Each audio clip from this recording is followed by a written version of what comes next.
नमस्कार मित्रों, सत्य की विजय में आपका स्वागत है। मैं हूं विजय त्रिवेदी। आपने हमारा नया प्रोग्राम डेली लीक्स जरूर देखा होगा। आपको कैसा लग रहा है, क्या आपको पसंद आ रहा है, इस पर भी हमें जरूर कमेंट कीजिएगा। वो हर बुधवार शाम 7 बजे आप देखेंगे। उसमें राजनीति के अंदर की जो खबरें हैं वो आपको वहां दिखाई देगी। राजनीति है ही ऐसी चीज जिसमें 50 शेड्स ऑफ ग्रे से भी ज्यादा है। अलग अलग तरह के शेड्स होते हैं, तो वो सारे शेड्स हम डेली लीक्स में आपको बताने की कोशिश करेंगे। उसको जरूर देखिएगा और उस पर अपनी राय भी दीजिएगा। अब बात करते हैं आज एक ऐसे मुद्दे की जिसको लेकर आपको थोड़ी सी हैरानी भी हो सकती है।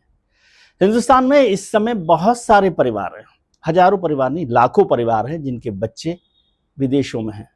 आपने प्रधानमंत्री जी की तस्वीरें देखी होंगी। जब प्रधानमंत्री जी भारत के से किसी दूसरे देश में जाते हैं, विदेश में जाते हैं, तो वहां पर इंडियन डायस्पोरा के लोगों से वो मुलाकात करते हैं और वहां लोग भारत माता की जय के नारे लगाते हैं। सैकड़ों सैकड़ों लोग होते हैं। कई देशों में हजारों हजार लोग हैं जो प्रधानमंत्री से मिलने के लिए आते हैं, भारत माता की जय के नारे लगाते हैं, मोदी मोदी के नारे लगाते हैं। वो सब वो लोग हैं जिनमें ज्यादातर बच्चे लोग वहां पर पढ़ने के लिए गए हैं या नौकरी के लिए गए हैं, अच्छी नौकरी हासिल करने के लिए गए हैं, अच्छी एजुकेशन हासिल करने के लिए गए हैं और वो वहां पर बस गए हैं। मोटे तौर पर बस गए हैं, कुछ लोग अस्थायी तौर पर बस गए, लेकिन जब नौकरी करने लगते हैं तो वो वहां पर बसने की कोशिश करते हैं।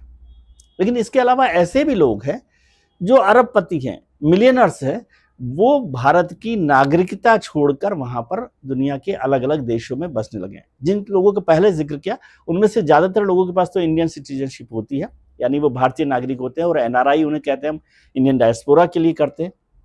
हालांकि एक जमाने तक जो है इस पूरे जो लोग थे डायस्पोरा के लोग जो बाहर जाया करते थे, हमारे पढ़े लिखे लोग, सॉफ्टवेयर के इंजीनियर्स, डॉक्टर्स, मेडिकल प्रोफेशनल्स और तमाम तरीके के लोग, उसे ब्रेन ड्रेन कहा जाता था। ब्रेन ड्रेन एक जमाने में 70 और 80 के दशक में भारत की बड़ी चिंता होती थी कि हमारा जो सबसे मजबूत दिमाग वाले लोग हैं, ब्रेन ड्रेन कर रहे हैं, वो विदेशों में जा रहे हैं और भारत को उनकी जो ताकत है, उनकी जो एजुकेशन क्वालिफिकेशंस हैं, उनका फायदा नहीं मिल रहा। कई बार ये सवाल भी हुआ कि भाई वो यहाँ पर तो पैसा खर्च होता है भारत सरकार का, राज्य सरकारों का, उनकी ट्रेनिंग के लिए। वो मेडिकल प्रोफेशनल्स हैं, वो इंजीनियर्स हैं, वो सॉफ्टवेयर में हैं, वो एमबीए किए हुए हैं, जिसमें भारत सरकार का और देश का पैसा लग रहा है, लेकिन वो उसका फायदा उठाकर उस ट्रेनिंग के बाद बाहर चले जाते हैं अच्छी नौकरी हासिल करने के लिए। तो उस पर भी बहुत सवाल हुए। अब दूसरे तरीके के लोग हैं जो विदेशों में पढ़ने के लिए जा रहे हैं और यहाँ से लोन लेकर, एजुकेशन लोन लेकर भी वहां पर पढ़ रहे हैं। अब एजुकेशन लोन इतना महंगा है क्योंकि वहां पर एजुकेशन महंगी है, तो वो लाखों रुपए खर्च करते हैं, लाखों रुपए का लोन लेते हैं, तो फिर कोशिश करते हैं कि वहीं उन्हें नौकरी मिले, क्योंकि यहाँ तो उतने पैसे की नौकरी उन्हें मिलने वाली नहीं है और उसके बिना उनका जो कर्जा है, एजुकेशनल लोन है, वो चुक नहीं सकता। तो वो वहां पर बसने की कोशिश करते हैं। तो वो ब्रेन ड्रेन हमारे यहाँ पर लगातार होता रहा। लेकिन आजकल हम ब्रेन ड्रेन की चिंता नहीं करते या ब्रेन ड्रेन की चर्चा नहीं करते, बल्कि एक गर्व महसूस करते हैं कि हमारे जो इंटेलिजेंट लोग हैं, पढ़े लिखे लोग हैं, टेक्निक में जो आगे बढ़ रहे हैं, सॉफ्टवेयर में हैं, साइबर में हैं, मेडिकल में हैं, एजुकेशन में हैं, वो लोग दुनिया भर में झंडा गाड़ रहे हैं। तो हम उसे दूसरे तरीके से देखते हैं, प्राइड के तरीके से देखते हैं, इंडियन प्राइड के तौर पर देखते हैं। अच्छी बात है, लेकिन उसका नुकसान कितना हो रहा है भारत को, कितना फायदा हो रहा है, इसको भी समझने की जरूरत है। लेकिन आज मैं चर्चा कर रहा हूं दूसरे मुद्दे की, वो है वेल्थ ड्रेन। वेल्थ ड्रेन का मतलब है, एक तरफ तो हम कह रहे हैं कि भारत जो है चौथी बड़ी आर्थिक ताकत बन रहा है दुनिया की, 4th इकोनॉमिक कंट्री है जिसकी बढ़ रही है ताकत। यहाँ पर 1 लाख किलोमीटर के हाईवेज बन गए हैं, 6.5 के करीबन ग्रोथ रेट है, 22 करोड़ टू व्हीलर्स हैं, 1 करोड़ कारें हैं, हर 10 आदमी पर 1 कार हो गई इस समय देश में। यानी लगातार देश तेजी से रफ्तार में आगे बढ़ रहा है। सरकार ने सिंगल विंडो पॉलिसी चलाई है, एमएसएमई के लिए योजनाएं चलाई हैं, तमाम तरीके की योजनाएं चला रही है ताकि इंडस्ट्रीज पर काम हो।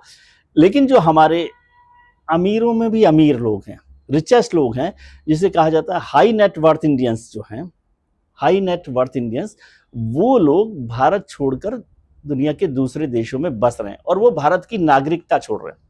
यदि भारत के विदेश मंत्रालय की रिपोर्ट ही देखूं तो पिछले 10 साल में 18.5 लाख लोग, 18.5 लाख लोग नहीं, अमीर या मोटे तौर पर कहिए अरबपति के करीबन है, करोड़ों करोड़ जो लोग कमा रहे हैं, वो लोग भारत की नागरिकता छोड़ चुके हैं। और वो विदेशों में जाकर बस गए। यदि उस फिगर को भी देखें तो 2023 में 2,16,219 लोगों ने भारत की नागरिकता छोड़ी। ये मिलियनर्स की बात कर रहा हूं मैं। 2022 में 2,25,620 ने छोड़ी और 2015 में 1,31,489 लोगों ने भारत की नागरिकता छोड़ी है। और ये सब लोग जब वहां जाते हैं और प्रधानमंत्री जी वहां पहुंचते हैं तो भारत माता की जय के नारे लगाते हैं। माफ कीजिए, ये सब लोग भारत की नागरिकता छोड़कर गए हैं वहां पर। और यदि हेनली प्राइवेट वेल्थ की रिपोर्ट देखी जाए, जो अमीरों पर ध्यान रखती है, सर्वे करती है, उसने कहा कि 2023 में 5,151 मिलियनर्स ने नागरिकता छोड़ी। 2024 में 4,300 मिलियनर्स ने भारत की नागरिकता छोड़ी है। और इकोनॉमिक टाइम्स की रिपोर्ट देखें तो 17,000 लोगों ने 3 साल में ये भारत की नागरिकता छोड़ी है।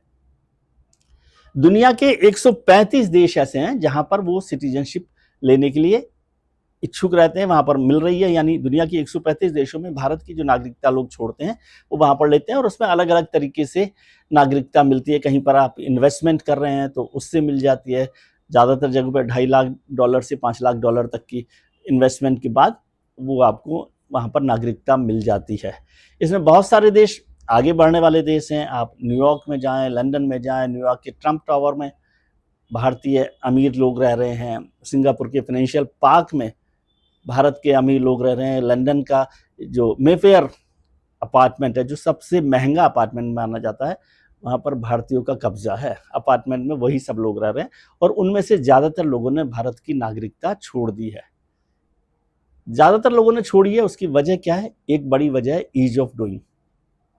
ईज ऑफ डूइंग का मतलब है कि इतना जो यहाँ पर काम हो रहा है उसमें उनको बिजनेस करने में, रहने में आराम नहीं है। बहुत सारे लोगों ने कहा कि अब जो बड़े शहर हैं वहाँ पर तो रहना मुश्किल हो गया, जीना मुहाल हो गया, गाड़ियाँ नहीं चलती हैं, भीड़ इतना है, ट्रैफिक इतना है, पोल्यूशन इतना है और सरकारों का जो काम काज का तरीका है उसमें उनका बिजनेस करना मुश्किल हो गया है। मुश्किल इतना हो गया है कि वो ज़्यादातर जो हमारे अमीर लोग हैं, अमीरों में भी अमीर समझिए, अमीर को कुछ ऐसा छोटे मोटे अमीर मत समझिए, बड़े जो अमीर लोग हैं उनमें से शायद ही कोई होगा जिसका दुनिया के किसी दूसरे देश में रिहाइश नहीं है। जिन्होंने नागरिकता नहीं छोड़ी वो भी वहां पर है और बहुत सारे लोगों ने वहां अपने ऑफिसेज बना लिए हैं, बहुत सारे मीटिंग्स वहां पर करते हैं। इसका मतलब भारत की पूंजी भी वहां पर जा रही है। ये एक बड़ी चिंता का विषय हो सकता है कि भारत जो है किस तरह से उस पर रोक लगा सकता है। लगातार बात चल रही है। ऐसे बहुत सारे देश हैं जिनमें यूएई है, थाई है, बाली है, लंदन है, साउथ ऑफ फ्रांस है, जहां पर लोग जा रहे हैं। और कैरिबियन नेशंस हैं जिसमें एंटीगुआ है, बारबुडा है, ऐसे देश भी हैं जहां पर नागरिकता आसानी से मिल जाती है, वहां जा रहे हैं। इसका एक और बड़ा कारण ये भी बताया जाता है, ऐसा आरोप है कि जिन लोगों को अपने कानूनी मसलों में बचना होता है, भारत के कानूनों से, भारत के मसलों से, तो वो वहां नागरिकता ले लेते हैं सब कुछ छोड़ के, तो वहां से उनको वापस लाना भी मुश्किल होता है। तो ये भी एक रास्ता बन गया है नागरिकता छोड़ने का। और दूसरा, ईज ऑफ डूइंग के नाम पर वो लोग भारत की नागरिकता छोड़ रहे हैं और वहां जा रहे हैं, तो जो भारत का पैसा है, वेल्थ है, उसका भी बड़ा नुकसान हो रहा है। तो 70 के दशक में जो ब्रेन ड्रेन होता था, जिस पर हम चर्चा करते थे, जिस पर हम चिंता करते थे, बड़े बड़े वैज्ञानिक वहां पर पहुंचे थे। एक जमाने में तो सरकार ने कुछ लोगों को वापस लाने की भी कोशिश की थी। अब वो ब्रेन ड्रेन से हम वेल्थ ड्रेन पर पहुंच गए। ब्रेन ड्रेन की तो चिंता हमने छोड़ दी है। ब्रेन ड्रेन को तो हम आजकल प्राइड के तौर पर देख रहे हैं, गौरव के तौर पर देख रहे हैं। हमारा सीना चौड़ा होता है कि सब जगह पर हमारे लोग बैठे हुए हैं, सीईओ बनकर, मैनेजर बनकर, तमाम तरीके की जगहों पर वो काम कर रहे हैं। लेकिन वेल्थ ड्रेन भी हो रही है। ये भारत के लिए बड़ी चिंता की बात है। वो जो लोग जो प्रधानमंत्री जी की यात्रा के दौरान या हमारे किसी दूसरे राजनेता के दौरान वहां पर भारत माता की जय के नारे लगाते हैं, उनको एक बार फिर सोचने की जरूरत है कि भारत माता की जय का नारा लगाने के लिए जरूरी है कि भारत माता में कुछ योगदान करें, भारत माता में रहें। और भारत सरकार को भी देखना है कि ये जो नागरिकता का मसला है, क्यों जो बड़े लोग हैं, जो पैसे वाले लोग हैं, वो नागरिकता छोड़ रहे हैं, भारत को छोड़ने की कोशिश कर रहे हैं। और इसके अलावा जो ब्रेन ड्रेन से हो रहा है, जो एजुकेशन लोन पर काम हो रहा है, क्यों हमारी यूनिवर्सिटीज में बच्चे पढ़ने के भरोसा नहीं कर रहे हैं, विदेशों में पढ़ रहे हैं। जो काम भारत में, एक तो वैसे ही जो यूनिवर्सिटीज पहले थी उनसे जो प्राइवेट यूनिवर्सिटीज़ हैं उनमें एजुकेशन का खर्चा बढ़ गया है, और उससे 10 गुना खर्चा विदेशों में जो यूनिवर्सिटीज़ हैं, कॉलेजेस हैं, वहाँ बढ़ गया है। लेकिन वहाँ पर लोग जा रहे हैं, बच्चे वहाँ पर पढ़ रहे हैं, बड़ा एजुकेशनल लोन ले रहे हैं, और उसके बाद वो वहीं बसने के लिए उनको करना पड़ता है, क्योंकि उनको उतनी बड़ी नौकरी भारत में नहीं मिल रही। तो ये सारे ऐसे सवाल हैं जिन पर चर्चा करनी चाहिए। क्या हमारे राजनेता, क्या हमारी सरकारें, और क्या हम सब लोग ऐसे महत्वपूर्ण मुद्दों पर चर्चा कर रहे हैं? भारत माता की जय के नारे लगाना अच्छी बात है, लेकिन भारत माता की चिंता करना भी जरूरी बात है। आप नाराज तो नहीं हुए इस बात से? क्योंकि आपका कोई ना कोई परिवार का बच्चा, भाई बहन, बेटा विदेश में होगा। उन सबके लिए बहुत शुभकामनाएं। उनके लिए जैसा वो कर सकते हैं, जितना बेहतर कर सकते हैं वो करें, और भारत को भी आगे बढ़ाने में मदद करें। आज के लिए इतना ही। आप अपना ख्याल रखिए और उनका ख्याल रखिए जो आपका ख्याल रखते हैं। अपने मित्रों, परिजनों, रिश्तेदारों के साथ खुश रहिए, व्यस्त रहिए, मस्त रहिए, स्वस्थ रहिए। आभार, प्रणाम, नमस्कार।